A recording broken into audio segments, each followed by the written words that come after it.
Mesdames et messieurs, bonsoir, bienvenue pour cette nouvelle édition de Direct où on va passer en revue les dernières nouvelles locales, mais surtout on va consacrer une grande partie de cette émission sur la visite du président Abdel Fattah el-Sisi à Bruxelles pour assister aux réunions égypto-européennes.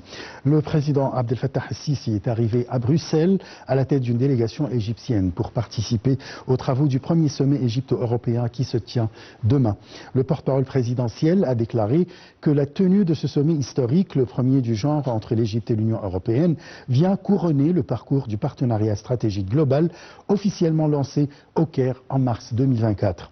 Il a ajouté que le président aura en marge de cette visite une série d'entretiens importants avec de hauts responsables de l'Union européenne ainsi qu'avec plusieurs dirigeants européens, outre une rencontre avec Sa Majesté le roi de la Belgique. Selon le porte-parole, la visite du chef de la République vise à consolider les cadres de coopération et de coordination politique avec le côté européen vis-à-vis des questions d'intérêt commun. La visite comprend également un volet économique majeur marqué par la tenue en marge du sommet d'un forum économique élargi consacré aux opportunités d'investissement en Égypte avec la participation de grandes entreprises européennes et de dirigeants du secteur privé. Les discussions porteront également sur la vision de l'Égypte en matière de lutte contre l'immigration illégale ainsi que sur plusieurs dossiers essentiels d'intérêt commun.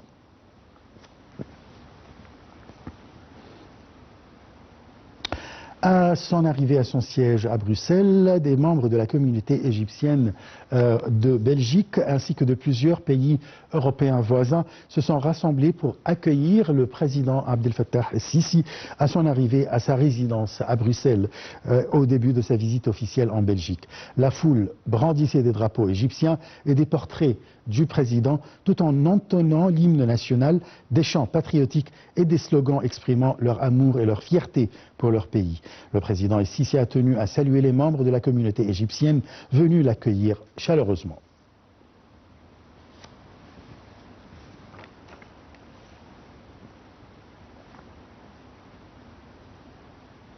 Et à présent, on va parler des relations Égypte-Union européenne qui sont marquées par une coopération stratégique profonde et multidimensionnelle fondée sur des intérêts communs et visant à renforcer la stabilité, la sécurité, le développement des deux rives de la Méditerranée.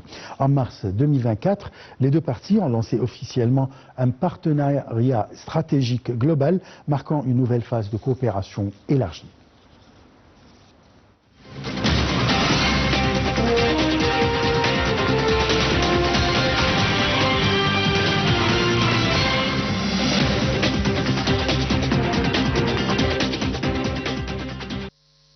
Les relations entre l'Égypte et l'Union européenne sont marquées par une coopération stratégique profonde et multidimensionnelle fondée sur des intérêts communs visant à renforcer la stabilité, la sécurité et le développement des deux rives de la Méditerranée.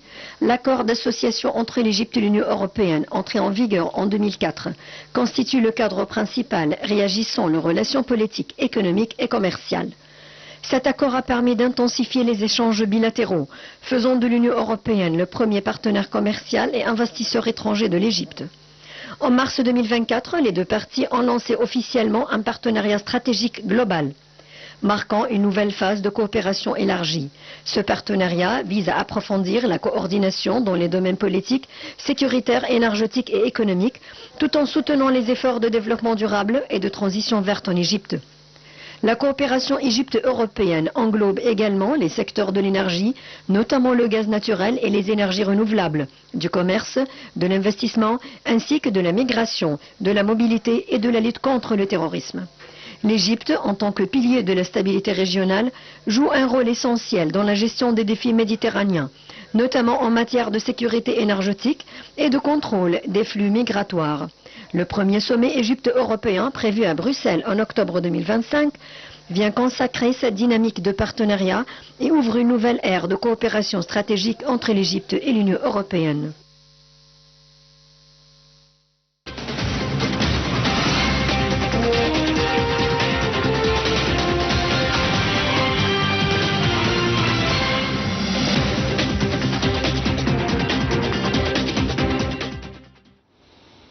Et pour aborder ce sujet et parler de cette visite du président Abdel Fattah el-Sisi à Bruxelles, nous avons le plaisir d'accueillir au bout du fil M.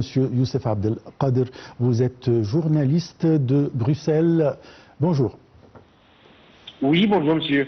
Alors, premièrement, parlez-nous de l'accueil des Égyptiens au président Abdel Fattah el-Sisi à son arrivée à son siège à Bruxelles.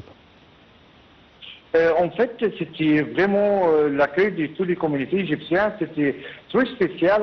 Il y avait un grand fête pour toutes les communautés égyptiennes de l'Europe. Il y a beaucoup de monde qui sont arrivés ici. En fait, on a vu comment ils sont bien organisés, comment ils sont bien appuyés, les présidents ici. On a vu comment tout le monde était très heureux de voir les présidents ici en Belgique, surtout le président Abdel Fattah ici.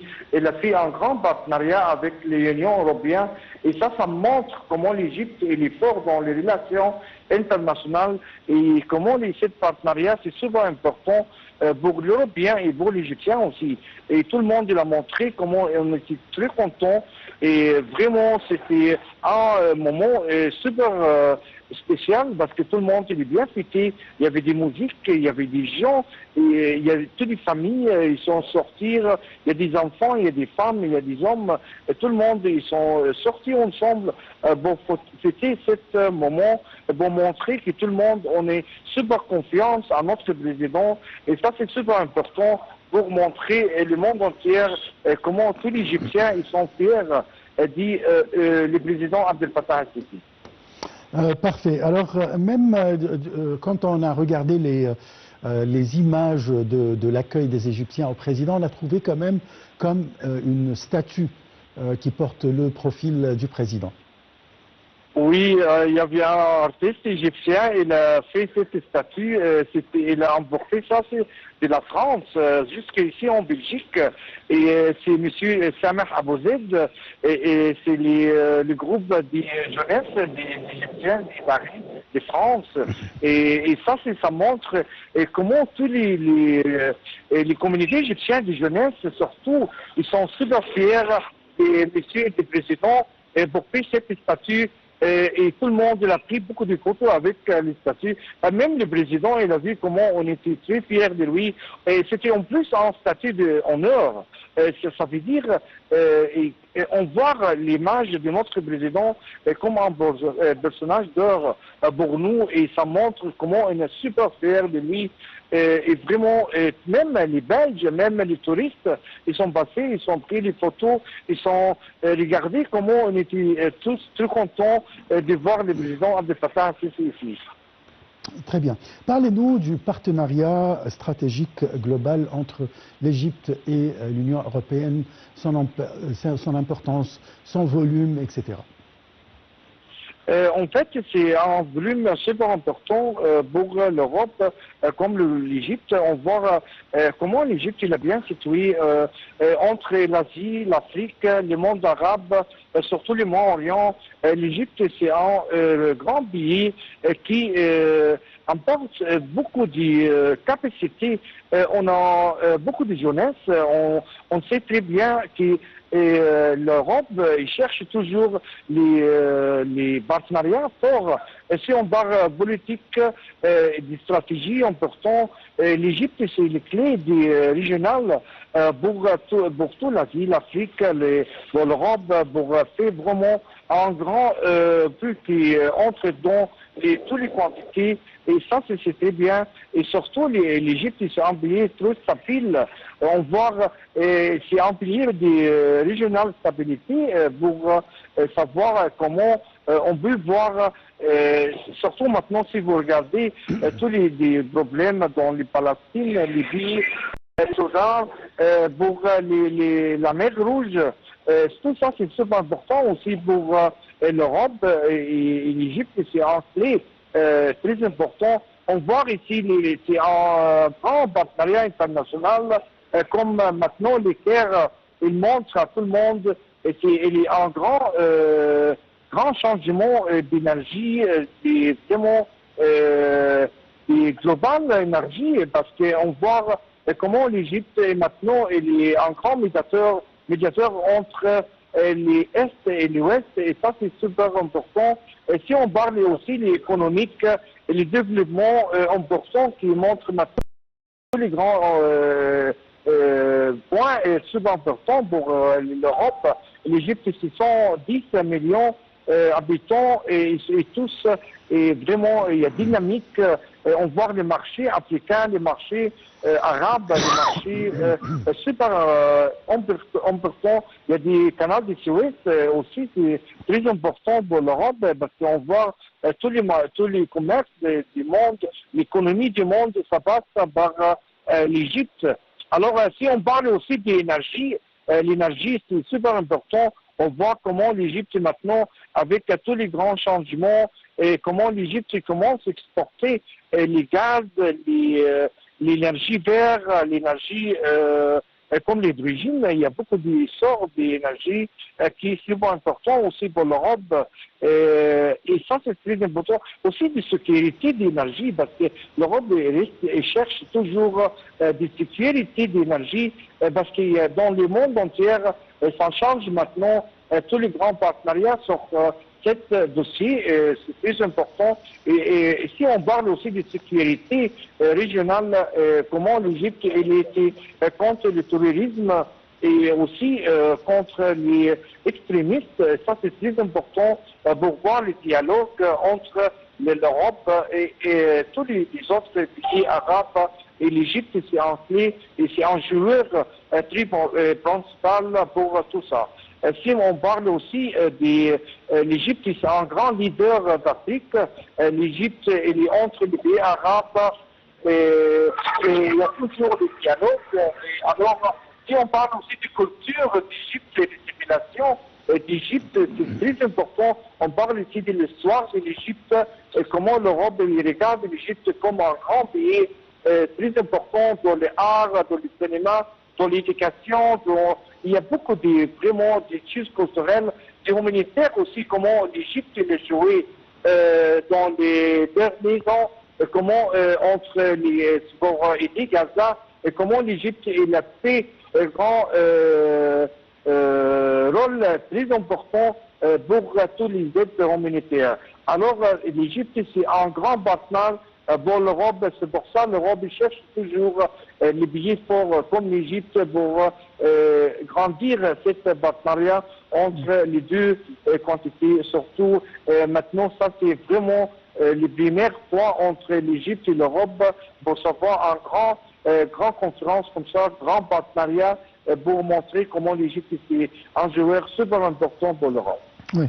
Là, demain, c'est la tenue du premier sommet égypto-européen. Alors, qu'attendez-vous de ce sommet?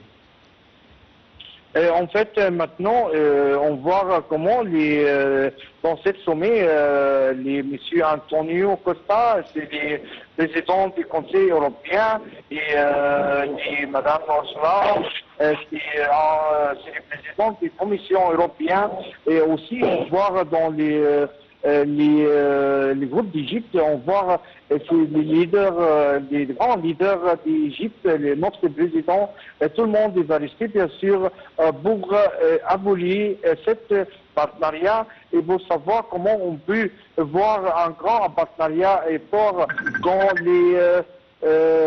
les sécurités régionales, dans l'énergie, dans les migrations, dans le développement humanitaire aussi, dans l'éducation, dans tous les domaines différents qui ça va montrer que l'Égypte est toujours important pour l'Europe pour voir la stabilité dans le Moyen-Orient. Et il y a un agenda super riche parce qu'ici on voit pour les dossiers de paix dans le monde et de la guerre d'Ukraine, on voit aussi dans le commerce, l'économie, l'énergie, des migrations, comme voilà, il y a beaucoup de partenariats entre l'Égypte et l'Europe, c'est pour ça qu'il faut voir vraiment ce partenariat, surtout l'Europe, c'est un grand partenaire aussi pour l'Égypte, parce qu'on voit, si on regarde dans l'économie égyptienne, c'est pour le commerce, que l'Europe est 22% de tous les commerces, et ça montre comment l'Égyptien, l'Égypte même, c'est super important pour l'économie européenne, et surtout aussi pour voir les dettes d'électricité, d'énergie, et comment on peut contrôler toute l'immigration. Et ça, c'est super important aussi pour l'Europe. Alors l'Égypte, elle est dans le cœur de l'Europe. L'Égypte, elle est un leader qui va changer tout. Qu'est-ce qu'on voit maintenant dans le monde entier? Et ça, c'est très important. Et surtout aussi avec tous les grands méga projets, ils sont super importants. Et l'Égypte, il a changé trop dans les derniers temps. On voit aussi tous ces changements pour la route, pour la stabilité. Et ça, c'est l'Europe qui cherche toujours un partenaire important qui change les respects, qui change l'esprit commun entre les deux grands pays. Monsieur Youssef Abdelkader, je rappelle que vous êtes le président de l'Union des Égyptiens à l'étranger. Je vous remercie beaucoup pour toutes ces informations. Alors, vous avez accueilli quand même le président Abdel Fattah al-Sisi à son arrivée à son siège à Bruxelles aujourd'hui, et vous avez vous nous avez informé de tout ce qui s'est passé devant son siège. On se retrouve juste après une petite pause.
Alors on va passer à un autre sujet, un sujet très important, tel la rencontre prévue entre le président américain et le président russe.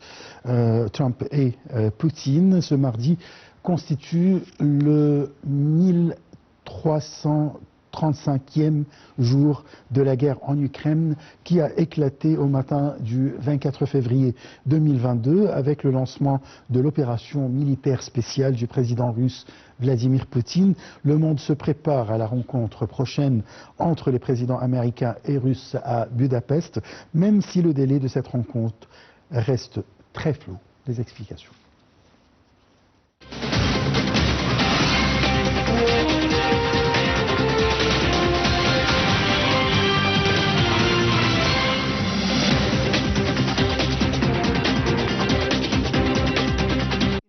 Du président américain Donald Trump avec son homologue russe Vladimir Poutine à Budapest a été annoncé, même si le délai reste très flou.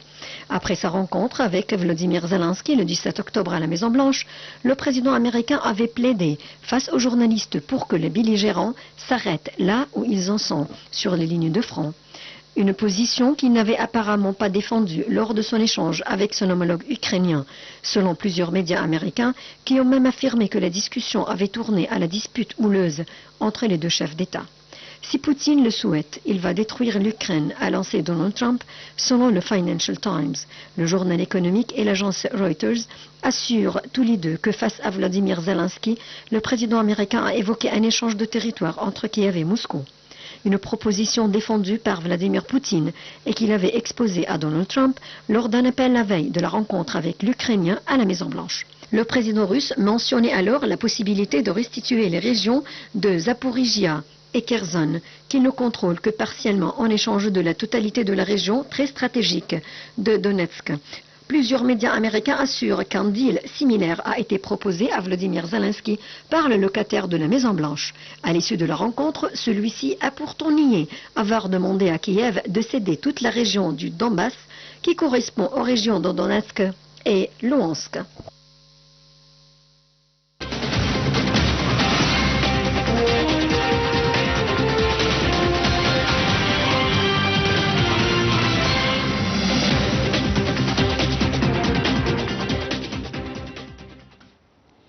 Alors toujours, on parle de la rencontre entre Trump et Poutine. La Russie a minimisé ce mardi les chances qu'un sommet entre Vladimir Poutine et Donald Trump intervienne rapidement. Selon le porte-parole du Kremlin, Dmitry Peskov, aucun délai précis n'a été fixé pour cette rencontre qui doit être précédée d'un travail préparatoire entre Moscou et Washington.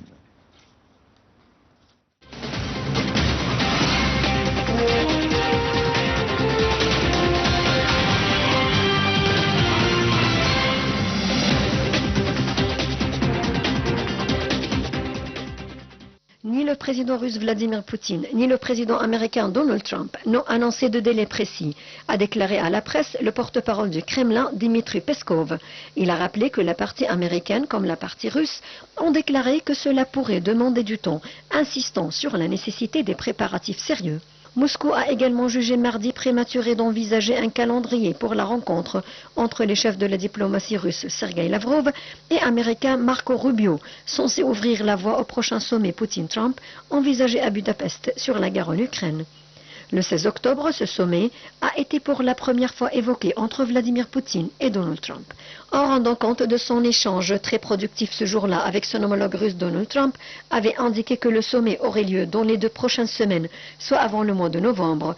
Mais cette perspective semble désormais s'éloigner. Appeler leur rencontre en Alaska en août, qui n'avait débouché sur rien de concret. Celle-ci serait la deuxième destinée à trouver une issue à la guerre en Ukraine, déclenchée par la Russie début 2022. Le président ukrainien Volodymyr Zelensky s'est déclaré prêt à s'y joindre s'il était invité.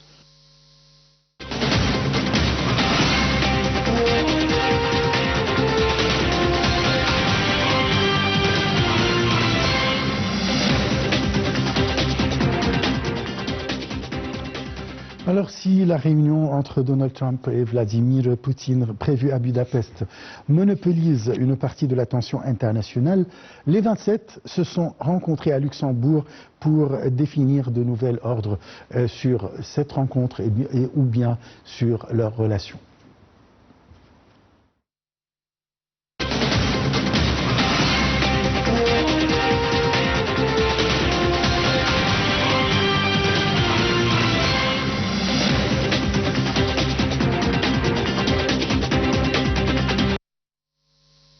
Les dirigeants de plusieurs pays européens, dont la France, la Grande-Bretagne et l'Allemagne, ont exprimé mardi leur soutien aux efforts de paix du président américain Donald Trump.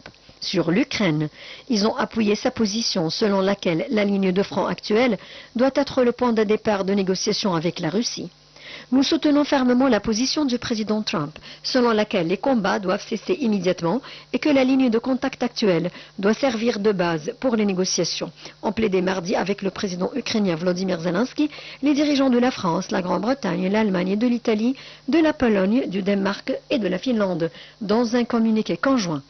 Nous restons attachés au principe selon lequel les frontières internationales ne doivent pas être modifiées par la force, ajoute-t-il toutefois, en s'engageant également à maintenir leur soutien pour que l'Ukraine reste dans la position la plus forte possible.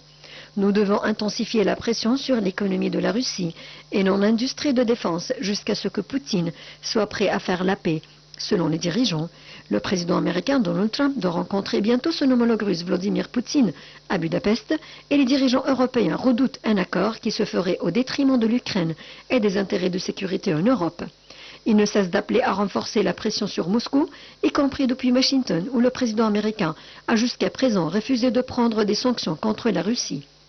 Les discussions entre Européens interviennent après que Donald Trump a publiquement appelé à un cessez-le-feu qui gèlerait les lignes de front entre la Russie et l'Ukraine, une hypothèse approuvée par Volodymyr Zelensky.